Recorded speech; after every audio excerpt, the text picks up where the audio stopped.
사실 되게 오래 전부터 과학자들, 기술자들, 공학자들 힘을 모아서 진짜 그거를 실현시키려고 노력해왔고 그 가운데서 한국이 지금 매우 선도적인 진짜요? 위치에 지금 있다라고 하는 게 그렇습니까? 우리 한국 기술력이 또 핵융합 기술에 어떻게 보면 이제 선봉장이 있습니까? 그래서 제가 한국에서 인공태양 만들기에 도전하고 계시는 전문가분을 모셨습니다.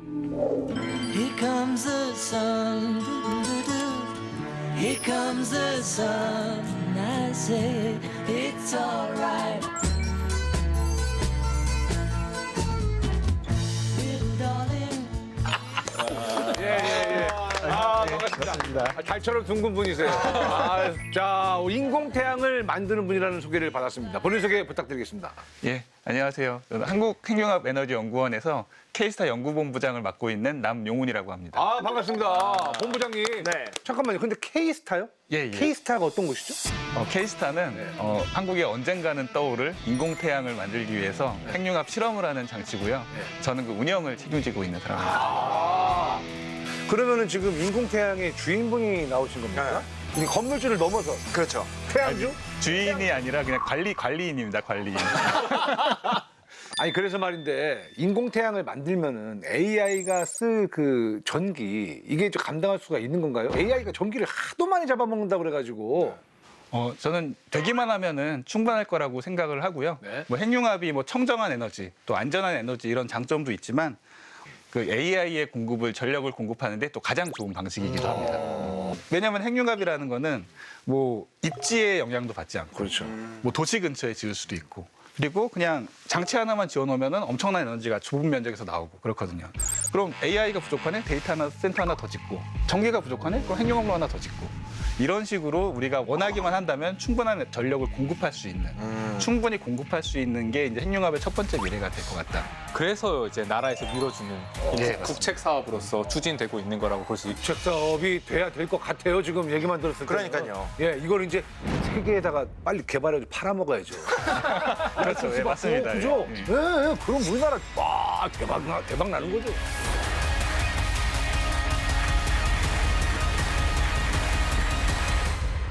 자, 그러면 질문을 드리도록 하겠습니다. 인공태양 언제쯤 될 것 같으세요? 바로 2300년 이런 얘기 하지 마세요. 네, 우리 눈앞에 보여야 됩니다. 언제가 가능할까요? 사실은 뭐 제가 제일 많이 받는 질문이기도 하고요. 제일 두려워하는 질문이기도 한데 대답! 빨리 말씀하세요. 지금 많은 분들이 궁금해하세요. 예. 제 생각에는 대략. 한 2030년대 정도 되면은 우리가 핵융합으로 만든 전기를 실생활에서 한번 쓰는 것까지 얼마 안 남았네요. 진짜 얼마 안 남았네요. 그게 일단은 목표고요. 일단은 한번 써보는 거. 2040년 안에는 그래도 뭔가 윤곽은 좀 보일 수 있을 것 같다는 말씀이잖아요. 그러니까 실제로 전기를 생산하는 발전소를 한번 샘플로 지어보는 게 한 2030년대에서 40년대 정도까지는 하겠다라는 게 목표입니다. 괜찮은 게 의약품 할 때도 항상 10년, 20년씩 걸려야지 개발 하나 된다는데 그런 거랑 비교해보면은 진짜 가시권에 와 있는 게 체감이 되네요. 진짜. 그럼요. 그런 발전이 있기까지는 아무래도 이제 여기 계신 우리 연구자분들의 피땀 눈물이 있었기 때문이 아닐까 싶습니다. 예, 뭐 참 우여곡절이 참 많았고요. 저보다는 이제 저희 선배님들이 굉장히 많이 고생을 하셨죠. 그렇죠. 우리나라가 핵융합 이 기술에서는 사실은 엄청나게 후발주자였거든요. 원래는 좀 이렇게 뒤늦게 출발했는데 많이 뒤늦게 출발을 했었죠. 그런데 지금은 이제 거의 세계 탑 클래스, 원투원에 드는 이 정도의 기술을 갖고 계십니다. 역시 빨리빨리 컨트리. 역시 빨리빨리 네이션. 빨라요, 우리가. 우리나라가 되게 중요한 기술이다. 이게 앞으로 딱 이 성장 가능성이 있다. 이런 건 되게 잘 봐요. 오늘 좀 이렇게 짜릿한 대서사시가 펼쳐질 것 같은 좋은 예감이 듭니다. 자, 핵융합이라는 말은 많이들 들어보셨을 거예요. 하지만 뭔지는 몰라요. 예, 그렇죠. 오늘 알자 이거예요. 자, 부부장님, 핵융합 과연 이게 뭡니까? 일단 뭐 핵융합이라고 하면은 뭐 굉장히 어렵게 생각하실 수도 있을 것 같은데 일단은 핵이라는 단어가 굉장히 어렵잖아요. 네. 근데 이제 원자라고 하면는 다들 알고 계시죠. 100번 들었죠. 리차드 파인만 브라더. 네, 이 세상은 모두 원자로 이루어져 있다. 네. 아, 이게 야할 건 아니지. 너무 정확하게. 진짜 너무 놀랐는데? 오늘 아주 이야기가 빨리 잘 진행이 될 것 같은데요. 이 원자를 보면은 원자는 핵과 전자로 이루어져 있죠. 네, 핵과 전자. 그래서 여기서 이제 전자만 싹 걷어내면 바로 이제 핵이 되는 거죠. 네. 이 핵을 융합을 시켰을 때 거기서 에너지가 나온다.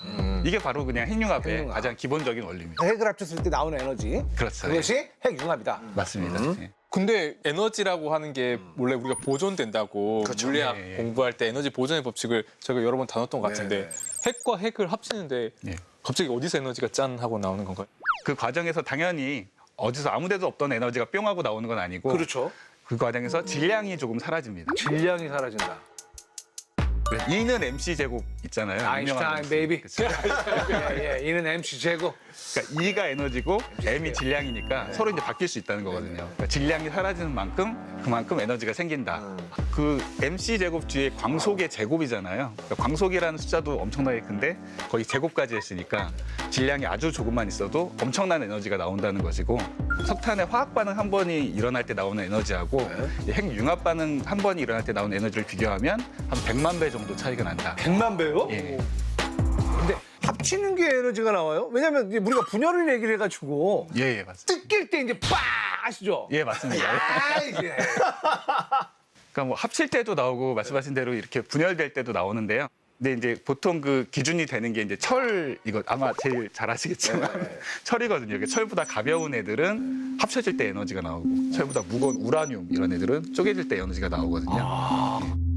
그러니까 결국엔 핵이니까 얘네들이 합쳐지던 쪼개지던 가장 안정하고 좋은 상태로 갈 수밖에 없잖아요. 그러니까 쉽게 말하면 다른 때가 이 절벽 위에면 철이라는 것 중에 특정한 핵은 절벽 맨 바닥인 거예요. 그러니까 핵이 융합되는 것은 그것보다 더 가벼운 쪽에서 돌을 굴려가지고 절벽으로 떨어뜨린 셈이고 핵 분열은 반대쪽 절벽이랑 같아서 결과적으로는 철로 가는 쪽으로 모든 게 흘러갈 수밖에 없어요. 기준은 철이네. 철이죠? 철보다 가볍냐 무겁냐? 그러면 철보다 작은 애들은 무조건 핵융합 가능한 거죠. 그렇죠. 네. 철보다 가볍기만 하면 핵융합으로 원리적으로는 에너지를 만들 수가 있는데 네. 근데 이 핵융합이라는 건 핵 분열보다는 훨씬 더 어려운 반응입니다. 그 중에서도 우리가 그나마 가장 쉽게 일어날 수 있는 반응을 찾은 게 이 수소와 수소가 결합하는 반응. 수소와 수소가 결합했을 때. 막상 또 들어보니까 생각보다 되게 간단한 원리구나라는 생각도 좀 드네요. 근데 핵융합 원리는 간단한데 왜 이걸 아직 못하는 걸까요? 이거를 지구에서 하기가 너무 어렵죠. 지구에서. 예, 태양은 이 중력을 이용해서 엄청난 압력으로 이를 서로 이제 중력을 강압적으로 눌러버리니까. 누르고 있는 건데 지구에서 그거를 하려고 하니까 지구에서는 그 중력을 활용할 수가 없잖아요. 그러니까 만약에 우리가 지구에서 중력을 활용하려고 하면은 이 지각을 뚫고 들어가서 멘트를 뚫고 들어가서 핵에서 막 핵융합을 해야 되죠. 근데 우리는 지표면에서 핵융합을 하고 싶은 거니까. 그렇죠. 그래서 이 핵을 강압적으로 이렇게 붙일 수 있는 그런 에너지를 주기 위한 다른 방법이 또 필요한 거죠. 그러니까 이거를 결국에는 이 입자들의 에너지를 높여서 서로 충돌하게 할 수밖에 없는데 이 에너지가 다른 말로 하면 온도거든요. 온도. 이 온도라는 게 결국 입자가 얼마나 빨리 움직이냐를 표현하는 거거든요. 그러면 지구에서 핵융합을 하려면은 온도를 좀 높여야 된다라는 건가요? 예, 맞습니다. 그래서 사람들이 계산을 해봤죠. 이 장벽이 온도로 따지면 몇 도쯤 될까? 계산을 해봤더니 한 30억 도 정도가 나옵니다. 30억 도요? 30억 도요? 30억 도요? 네. 30억 도면 용광로 몇 개야? 30억 도면 지구에서 태양을 만들다가 지구 태워먹어요. 네. 안 하는 게 낫지 않아요? 예, 실제로 이제 1930년대 그때 사람들이 핵융합 처음 이 원리를 발견하면서 이 계산을 하고 굉장히 많이 좌절을 했어요. 30억 도는 못 만들겠다. 이거는 절대 만들 수가 없는 온도죠, 그죠? 근데 그 당시에 또 발전한 하나의 과학 분야가 양자역학이 있죠. 양자역학이요. 예. 예. 근데 양자역학이라는 게 뭐 여기서 길게 설명하기는 어렵지만 약간 확률적인 거지 않습니까? 이게 양자역학적으로 계산해 봤더니 얘가 여기 있는 줄 알았는데 사실은 이미 벽을 넘어서 여기 있을 확률도 있다. 살짝 존재하는 거예요.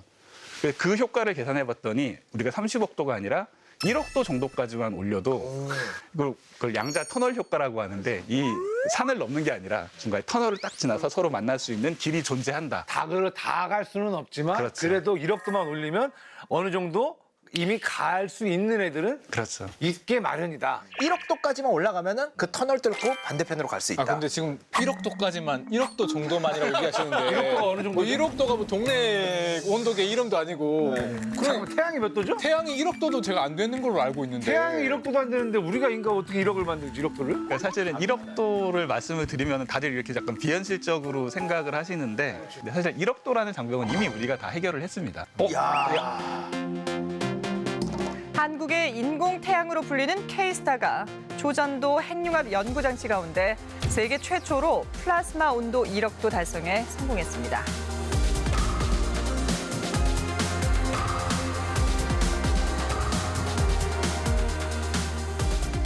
얼마 전이었죠? 2024년이었나요? 예, 24년에 저희가 48초 동안 유지를 했고요. 그게 지금 세계 기록입니다.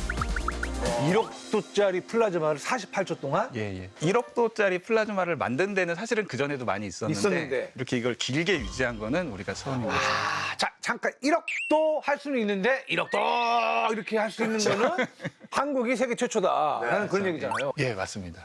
그거 어떻게 했을까? 그러면 저기 봐, 우리 본부장님부터 시작해 모든 직원분들이 계속 석탄을 이렇게 릴레이로 계속 해가지고 1억도를 만든 건지 이게 불가능할 것 같거든요. 이게 어떻게 만들었지? 진짜 어려운 거거든요. 태양보다 뜨거운 거잖아요. 근데 어떻게 1억도까지 올렸습니까? 뭘로요? 그 1억도를 올리는 방법은 사실은 여러 가지가 있는데요. 아까 말씀하신 이렇게 석탄을 퍼넣는 방법하고 사실은 크게 다르지 않아요. 아이고, 다르지 않아요?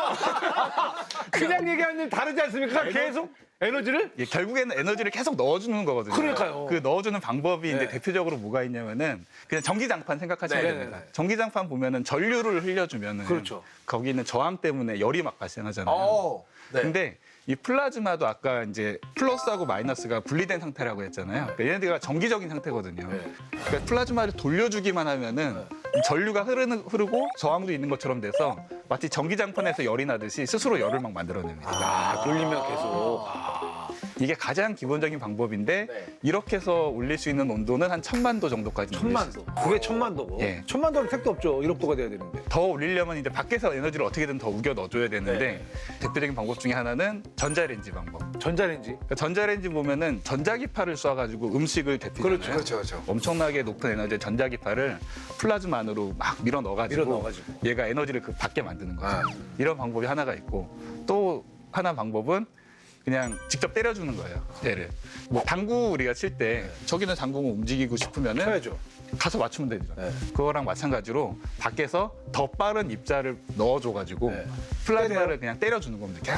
계속 때려주는 겁니다. 때리면 이제 얘가 하면서 이제 열이 나니까. 에너지가 높아지는 거죠. 그렇게 해서. 근데 이 세 가지 방법을 다 써요? 다 쓰죠. 근데 그 온도 재는 건 어떻게 재요? 1억도 됐다라는 거를?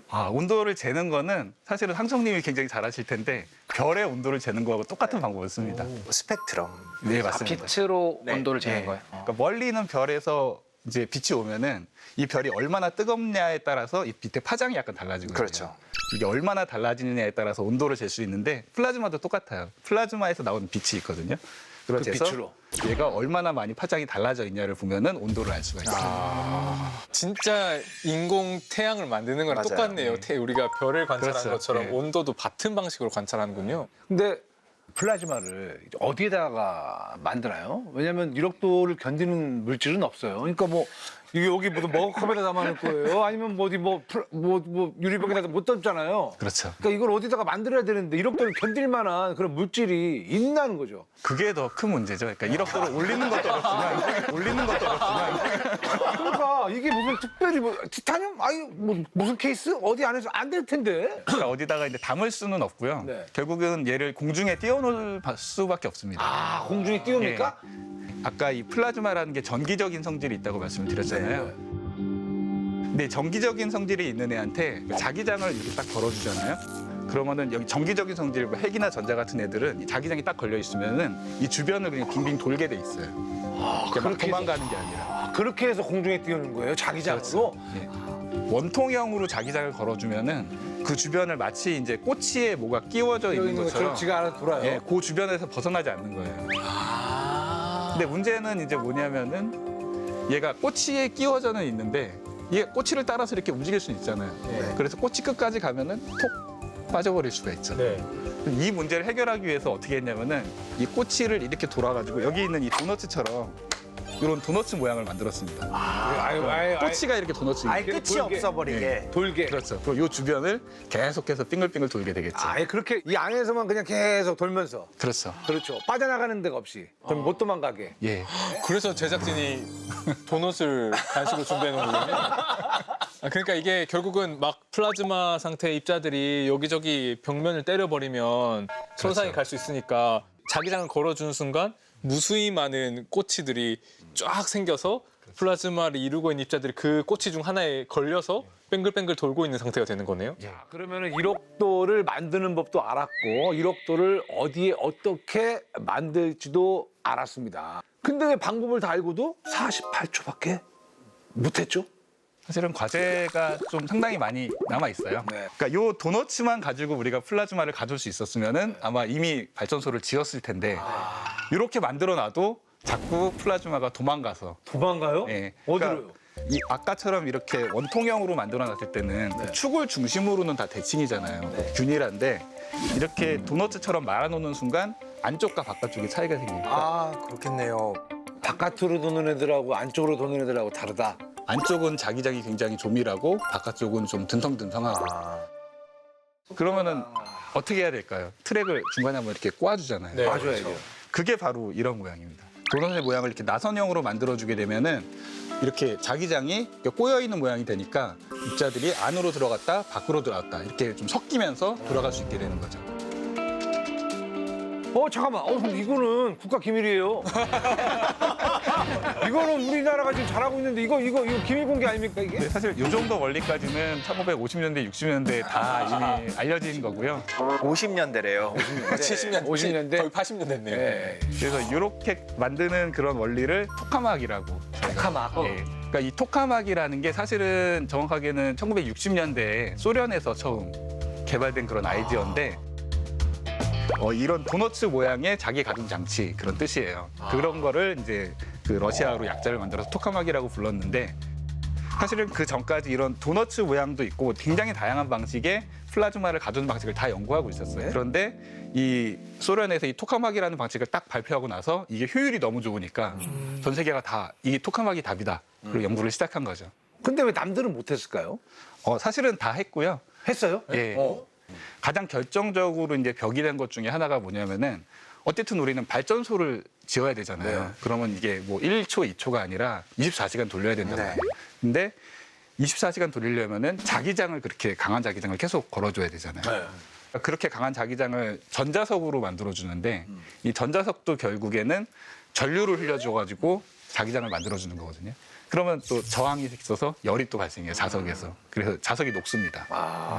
그래서 이렇게 우리가 나중에 발전소까지 가려면은 반드시 초전도 자석이라는 게 있어야 되겠다. 초전도가 붙어야 되는군요. 그렇죠. 예, 열에도 그렇게 지장을 안 받는. 그렇죠. 근데 이게 토카막 구조면 안쪽은 1억도고 초전도 자석이라면은 뭐 적어도 영하 250도가 예, 낮아야 되잖아요. 그럼 가장 뜨거운 곳이랑 가장 차가운 게 같이 있는 환경 유지가 돼야 되는 거예요? 그렇죠. 이 핵융합로를 짓기 위해서 굉장히 많은 기술이 필요한데요. 그 중에서 또 중요한 기술 중에 하나가 열차폐제라는 기술이 있어요. 열차폐요? 그러니까 안쪽은 1억도고 이 초전도가 있는 곳은 사실은 말씀하셨듯이 거의 영하 279도까지 낮춰줘야 되거든요. 여긴 낮아야 되고 여기는. 여기는 1억도가 돼요. 그렇죠. 그러니까 그 사이를 열이 통과하지 못하도록 막아주는 막아주는 기술이 거. 열차폐제라는 기술인데 예. 이것도 또 우리나라가 세계 최고 수준의 기술. 그렇습니다. 야, 우리가 1억도와 마이너스 200몇 도 그 가운데를 정확히 얘네들이 정확히 침범하지 않게 딱 차폐하는 그 기술력도 대한민국이 넘버원. 그렇죠. 지구에서 제일 뜨거운 곳이랑 제일 차가운 곳이 붙어 있는 거네요, 그러면. 맞습니다. 되게 멋있네. 토카막을 이용해서 이렇게 핵융합에 쓸 수 있다는 아이디어 자체는 정말 옛날에 나왔지만 기술적으로 뭐 초전도 자석이라든지 열차폐라든지 이런 것들이 굉장히 난이도가 높았기 때문에 개발이 그렇게 빠르게 진행되지 못했던 거라고 보면 되겠네요. 예, 맞습니다. 지금 K스타는 초전도라는 자석으로 지어진 장치인데 다른 이렇게 초전도로 지어진 핵융합 장치가 세계에 많이 없어요. 그래서 그렇지 않은 장치의 경우에는 플라즈마를 아무리 잘 만들어봐야 한 수초밖에 유지를 못합니다. 이 자신감. 안 돼요. 우리는 초전도 자석이 있어요. 우리나라가 핵 융합 그 후발주자였다가 탑 클래스가 됐다고 우리가 또 이야기를 나누지 않습니까? 이제 그 스토리죠. 얘기 좀 해주세요. 아, 예. 예. 전문용어로 곡봉이라고 그러죠. 예, 예. 좀 차올라야죠. 네, 차오른다. 예. 사실은 그 얘기의 핵심에도 그 초전도가 있는데요. 초전도. 예. 말씀하신 대로 우리 핵융합 연구에 있어서 이제 우리나라가 후발주자였죠. 네. 근데 이제 선진국을 따라잡기 위해서 어떤 전략을 세웠냐면은 세계 최초로 초전도 토카막을 한번 지어보자. 초전도 토카막을. 그러면 그 당시까지만 하더라도 초전도 토카막을 가지고 있는 나라가 하나도 없었어요? 없었어요? 그 K-스타 프로젝트를 처음 시작한 게 1990년대인데 네. 그때는 전 세계에 초전도 토카막이라는 게 존재하지 않았어요. 아예. 예. 아예 근데 우리는 그냥 들어갈 거 오케이. 초전도 토카막을 만들어 보자라고 딱 그냥 방향을 이렇게 정해버린 거죠. 그래서 한 방에 가기로 한 거죠. 한 방에 그냥 앞질러 버려야겠다. 야. 이게 90년대 말씀하셨는데 제가 그 시절에 과학 잡지 같은 거 보면서 K스타 막 프로젝트 시작한다 이런 게 봤던 기억이 있거든요. 근데 어린 저도 이게 되겠어라고 생각을 하면서 봤던 기억이 나요. 그 여러분만 그렇게 생각하신 게 아니고 뭐 정부에서 이렇게 예산을 주는 분들도 그렇게 생각하시고 되겠어? 뭐 이렇게 얘기를 하시는 분도 계시고. 전 세계에서 핵융합을 연구하는 사람들도 뭐 한국을 잘 못 들어봤을 거잖아요. 핵융합 연구 분야에서. 그렇죠, 근데 갑자기 초전도 토카막을 만들겠다고 하니까 그러지 말고 그냥 일단 토카막 제대로 된 거 먼저 한번 만들어 보고 그다음에 초전도를 하는 게 어떠냐 이런 얘기들을 사실은 많이 하기도 했어요. 사실은 토카막 하나를 짓는 것도 굉장히 많은 돈이 들어가잖아요. 네. 근데 하나를 짓고 정부한테 또 돈을 받아서 초전도하고 또 짓는다? 이거는 우리나라의 현실에서 좀 더 어려울 수도 있다고 생각을 한 이 거고. 다음은 없다. 그렇죠. 한 번에 초전도 토카막을 지어서 이 기술 격차를 따라잡지 않으면은 따라잡기 쉽지 않을 것 같다라고 하고 도전을 한 거죠. 근데 정부에서 우리 그 연구자들이 우리 한번 만들어 볼게요라고 한다고 덜컥 돈을 주진 않았을 거 아니에요. 당연히 주지. 너희를 어떻게 믿고 돈을 줘라고. 담보. 자, 어떤 게 담보가 있나? 이러면서. 예. 그러니까 사실 당시에 이 정부에서 이런 우리 프로젝트 설명을 들으면서 전 세계 핵융합 석학들한테 추천서를 받아와라. 이 사람들이 초전도 토카막을 지을 기술력이 있다라는 추천서를 받아와라. 네. 이렇게 했는데 이 석학들도 안 써주겠죠. 그렇죠. 자기의 어떤 권위와 뭐 만약에 우리가 못 지으면 거짓말한 거 되니까. 그래서 막 고생을 하고 있었는데 그 당시에 이제 프리츠 바그너라고 엄청난 분인데 이분이 추천서를 써주셨죠. 그분이 이제 추천을 써준 거는 저 같으면 안 써줘요. 아니, 그렇잖아요. 아니, 해본 적도 없고 만들어 본 적도 없는데 갑자기 추천 써달라고 그러면. 세계에 나온 적도 없는 기술을 그러니까. 동양에서 갑자기 그건 하겠다고 되게 하니까. 착한 분이에요.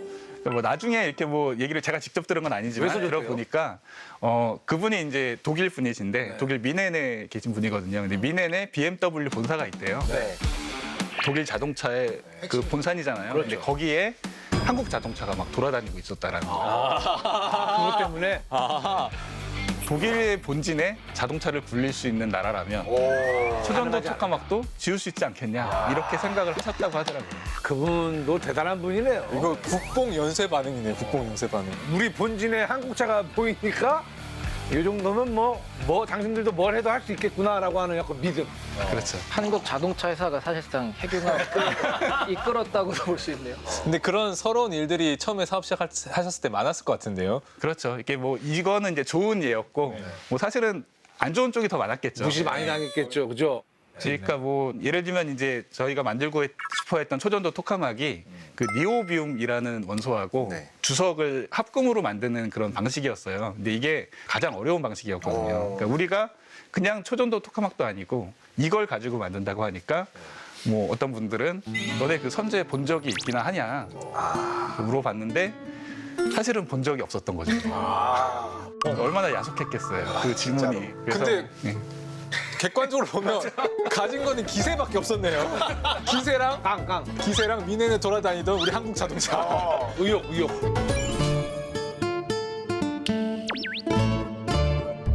근데 이거를 약간 이렇게 재미있게 일화로 말씀드려서 그렇지만 사실은 그 자동차뿐만 아니라 우리나라의 산업 기술력을 믿었다고 생각을 해요. 그러니까 왜냐하면은 우리가 초전도 선제로 코일을 만들어 본 적은 없지만 뭐 예를 들어 고려제강이라는 회사는 코일을 만드는 기술력 자체는 또 세계 최고 기술을 가지고 있으니까 그냥 뭐 선제만 바뀌는 거니까 뭐 왜 안 되겠어? 해보지 뭐 이렇게 만들고 그리고 현대중공업이라는 데서는 네. 얘네들은 토카막을 만들어 본 적은 없지만 그래도 배는 많이 만들어 봤잖아요. 그렇죠. 그거 뭐 철판 구부려서 만드는 거. 이 모든 기업들이 토카막을 잘 몰라서 가능했던 일이에요. 이게 알았으면은 우리가 할 수 있을까요? 그랬는데 배도 만들었는데 이거 못 만들겠어. 이거는 그냥 내가 그림 하나 그려가지고 물레동 가가지고 로봇 만드는 거랑 똑같은 거야. 물레동 가 사장님 요거 용접 좀 해주세요. 사장님 요거 될까요? 다 그분들은 다 해주시지. 네. 다 이렇게 해주시고 그럼 요거 구부리면 되겠네 이렇게 해가지고 했다라는 건데 그걸 성공을 했다라는 거예요. 그렇죠. 사실은 이 초전도 자석이라는 걸 만들기가 굉장히 어려워요. 너무 신기하네 이게. 그래서 사람들이 많이 걱정을 했던 거거든요. 그러니까 예를 들어서 뭐 그 지금 스위스에 있는 세계 최고의 가속기 LHD 같은 것도 초전도 자석에서 문제가 생겨서 운영 연기가 된 적이 있죠. 그러니까 이런 게 있으니까 너네 그거 되게 힘들어. 그거 말렸던 거예요. 근데 K스타는 이 모든 걸 뚫고 단 한 번의 고장도 없이 한 번에 짓고 한 번에요? 예, 한 번에 짓고, 성공했습니까? 한 번에 야, 성공하고 잘하다. 그리고 그 다음에 바로 플라즈마 키고 그 다음에 플라즈마 바로 켜고 이게 대단한 거죠. 그러니까 말씀하신 것처럼 우리 대한민국 기본적인 어떤 그런 그 기술력을 믿었기 때문에 그 깡과 그리고 노력이 이제 결실을 맺었다. 그렇습니다.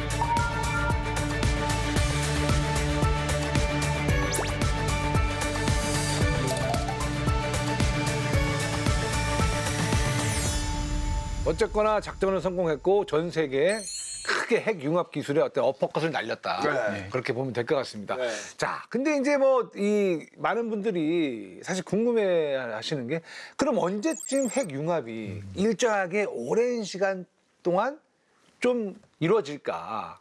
사실은 거기에도 넘어야 될 벽이 굉장히 있어요. 그러니까 뭐냐면은 플라즈마를 잘 제어해야 되거든요. 우리가 보통 유체역학이 복잡하다고 얘기를 많이 하잖아요. 근데 유체역학은 그래도 전자기력은 안 들어가거든요.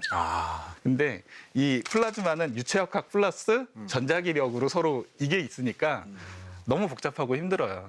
그런데 이제 한 가지 희망이 뭐냐면은 최근에 이렇게 복잡한 문제를 굉장히 잘 풀어주는 기술이 또 나왔어요. 바로 인공지능. 생각보다 빨리 될 수 있겠네. 그렇죠. 그 기대를 많이 하고 있습니다. 나왔어요? 그 연구를 지금 굉장히 많이 하고 있어요. 그러니까 이미 그 인공지능을 이용을 해서 플라즈마의 어떤 위치 같은 걸 제어하는 거는 뭐 네이처 논문 같은 것도 이미 나온 예가 있고요. 공진화적인 관계네요. 이게 인공지능이랑 핵융합 발전이라고 하는 게 AI는 에너지를 필요하니까 그렇죠. 핵융합 발전이 있으면 AI가 더 발전할 수 있고 AI가 발전하면 핵융합에 필요한 이 플라즈마들을 제어하는 기술 같은 게 또 발전하고 이 점점 가속화되겠네요. 이게. 그래서 AI가 열심히 하는구나.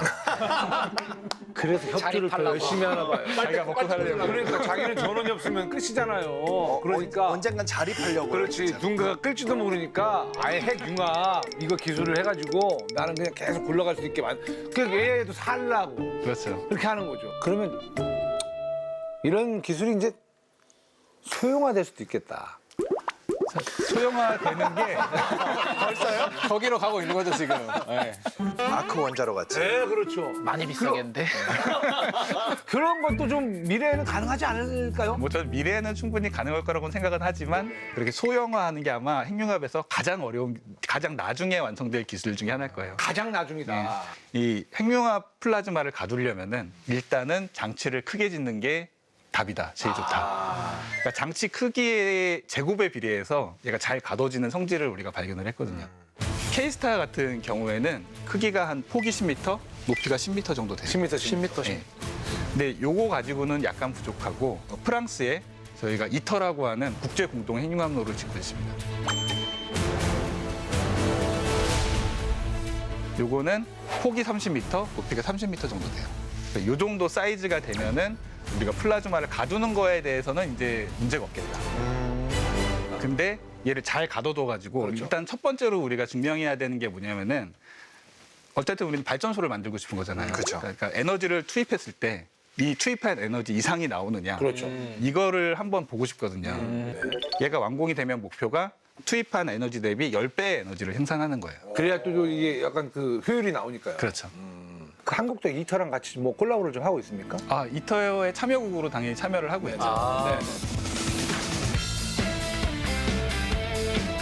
그 참여를 한 것도 사실은 이제 우리가 K스타를 가지고 우리 능력을 이제 증명을 했기 때문에 놀래죠 다들. 그렇죠. 이게 전 세계적으로도 가장 큰 규모의 이제 공동 실험, 공동 연구 중에 하나거든요. 건설하고 그 이후에 운영비로만 약 220억 유로가 돈이 네, 220억 유로가 그 중에 아까 이제 EU가 50%반 정도를 차지를 하고 있고요. 우리나라도 총 한 3조 정도를 여기에 분담해서 참여를 한다고 합니다. 이태에서 헌금합니까 3조를? 그러니까 이게 참여비예요, 뭐예요? 지분 아니에요, 지분? 지분이고요. 지분이에요? 지분인데 이제 그거를 돈으로만 다 내는 건 아니고 우리가 이터에 필요한 부품이나 장치 같은 걸 만들어서 납품하는 것도 있고. 조전도 자석. 그럼 3조 정도를 이터에 쓰고 있으면 손해 보는 건 아니겠죠, 우리가? 그 3조라는 돈이 사실은 굉장히 큰 돈이잖아요. 큰 돈이죠. 근데 사실은 이걸 따져 보면은 지금까지 우리가 이터에 현금으로 납부한 게 한 1조 정도 되는데요. 근데 현품도 내고 이렇게 다 납품을 하거든요. 네. 근데 이거를 자기들이 다 만드는 나라도 있지만 자기들이 만들기 어려우면 다른 나라한테 이거를 수주를 맡기기도 해요. 근데 그런 식으로 우리가 수주해온 금액이 또 한 1조 정도 됩니다. 반대로 이제 우리가 또 일을 맡아가지고 그렇죠. 해준 게 그러니까 1조를 냈지만 벌어온 돈도 1조에 그건 본전이네요. 그렇죠. 그 대신에 이제 완성이 되면 같이 공유할 수 있는 그렇죠. 거고. 근데 그런 생각 하지 않으세요? 이터 제끼고. 아니, 우리나라 되는데. 야, 우리나라 되지 않냐. 솔직히. 우리끼리 그냥 한번 하자. 다 해먹자. 뭐 이렇게 그런 생각 좀 들지 않아요? 한 방에 K스타까지 갔는데 한 번 케이스타 갖고 48초 됐는데, 이 48초도 못한 애들하고 우리 같이 어울려야 되나? 약간 이런 생각이 들 거 아니에요. 그게 사실은 지금 굉장히 큰 이슈 중에 하나예요. 잘 건드렸네. 네네네. 왜냐면은 이터까지는 우리가 다 전 세계가 공동으로 하거든요. 하긴 하는데. 근데 나중에 발전소를 짓게 되면 이게 산업이잖아요. 그렇죠. 이게 돈이란 말이에요. 네. 그러니까 이터 다음 단계는 지금 모든 나라가 다 따로 하려고. 그렇죠. 그렇겠죠. 그런데 사실은 이 핵융합로 전체를 혼자 다 지을 수 있는 나라는 지금 아무도 없습니다. 너무도 많은 기술이 필요하기까지. 이 중에서 정말 핵심적인 부품 몇 개를 우리나라가 전 세계 탑으로 만들 수 있으면은 그걸 가지고 우리가 충분한 이익을 얻을 수 있는 거죠. 원전 생태계 얘기하는 것처럼 네. 핵융합 발전 생태계가 생겨났을 때 그렇죠. 거기에서 사실은 많은 부가가치를 올릴 수 있는 것들을 선점하려고 하겠네요. 그러면 지금 이터에 참여하는 모든 국가들은 그 이터가 만들어지고 있는 전 과정을 다 확인할 수 있는 건가요? 참여국은 다 당연히 공유를 하는 건데 근데 이제 민간 기업들도 지금 핵융합에 많이 뛰어들고 있잖아요. 네. 그렇게요. 뭐 스타트업 같은데 이제 이터가는 아까 말씀드렸듯이 10배의 에너지를 생산해보는 10배? 프로젝트거든요. 네. 근데 이거를 전기로 바꿔보는 거는 이터엔 없어요. 그래요? 그럼 민간으로 가야겠네? 예, 그러니까 민간에서는 이거를 전기로 바꾸는 기술 같은 거 우리가 좀 선점을 해보자. 민간은 그쪽으로 가는구나. 예, 요게 좀 병행되고 있어요. 민간이 약간 훨씬 더 약간 산업에 밀접하게 가네요. 그렇죠. 그렇구나. 이런 데들은 당연히 자기 기술을 다 공개를 안 하겠죠. 공개 안 하겠죠. 그러니까 이런 경쟁이 이미 시작되고 있어요. 여기서 다 박차를 치고 나가야지 계속 선도 그룹을 유지하면서 그렇죠. 핵융합으로 우리가 나중에 국가 경제의 큰 기반이 될 수가 있다. 나라들이 지금 이터를 하는 것도 어쨌거나 안 하면 안 돼요. 같이 이렇게 모여가지고 상용화될 수 있는 이런 진짜 제대로 된 발전소가 완성이 되면 그 다음부터는 이제 진짜 우리 부문장님 말씀처럼 장애를 나라들이 이제 따로따로 다 개발을 좀 하게 될 것 같다. 아니 처음에는 그 인공태양 만든다고 하셔가지고 야 이게 과연 될까 싶었는데 이야기를 듣다 보니까 진짜 조만간 가능할 것 같다라는 그런 희망도 보이는 것 같습니다. 아니 여러분들은 나중에 진짜 이게 핵융합으로 에너지를 펑펑 쓸 수 있다 하면은 어떤 것들을 좀 하고 싶으세요? 펑펑 쓰고 싶다. 사실 지금 이야기가 그 에너지 질량 등가 관계 때문에 생겼잖아요. 그럼 그 무한한 에너지로 아예 물질을 창조할 수 있지 않을까? 그렇죠. 물질 창조. 네. 그러면 진짜 인간이 완전 새로운 차원에 갈 수 있을 것 같아요. 그런 도전 해볼 만하지 않을까 싶어요. 에너지만 많으면. 저는 약간 비슷한 생각이긴 한데 뭐 새로운 차원에 가보고 싶지는 않고 저는 지구에서 부를 이루고 싶은 마음이 있기 때문에 네. 부요 부? 네. 부. 금을 만드는데 이런 에너지를 다 쓸 수 있지 않을까. 어차피 남으니까. 남으니까. 그러네. 그렇잖아요. 금 만드는 에너지 많이 들어간다고 그랬잖아요. 엄청 들죠. 그러니까요. 핵융합이면은 금을 끝도 없이 만드는 거야. 그런 사람들이 한 20여 명이 되는 거야. 등값이 올라갈까요? 뭐 근데 쉽지는 않을 거예요. 발전소 짓고 하는 게. 이겼습니다. 사실은 문명이 발전하는 과정에서 또 우리가 에너지를 끌어쓰는 과정에서 자연을 많이 파괴했잖아요. 파괴된 밀림 같은데 복원하고 하는데도 에너지가 많이 들어가서 사실 못할 텐데 에너지가 남으면 그렇게 해서 기후위기 같은 문제도 좀 해결하고 하는데 쓸 수 있으면 아, 좋겠어요. 저렇게 말하니까 우리가 너무 되게 이미지 둘 다가 이미지가 아니요. 세 명 다 이미지 비슷해요. 뭐 누가 더 착하거나 그런 거 없습니다. 무조건 저희가 이렇게 그냥 무한 에너지만 딱 생겨도 뭐 할 수 있다, 재밌을 것 같다는 게 너무 많거든요. 우리 과학자분들이랑 제가 소원 성취할 수 있도록 우리 저희 본부장님이 힘을 좀 더 내주시고요. 오늘 어떠셨습니까? 오늘 정말 재밌는 얘기 많이 들을 수 있어서 너무 다행이고요. 그리고 또 저희 선배들이 이렇게 열심히 해서 여기까지 온 만큼 저희도 또 열심히 해서 또 우리나라가 핵융합 선진국이 되는 날까지 열심히 노력해 보도록 하겠습니다. 아, 좋습니다. 예, 여기 또 스타는 역시나 또 K가 붙어야 제맛 아니겠습니까? 한국의 인공태양이 뜨는 날까지, 그날까지 응원하도록 하겠습니다.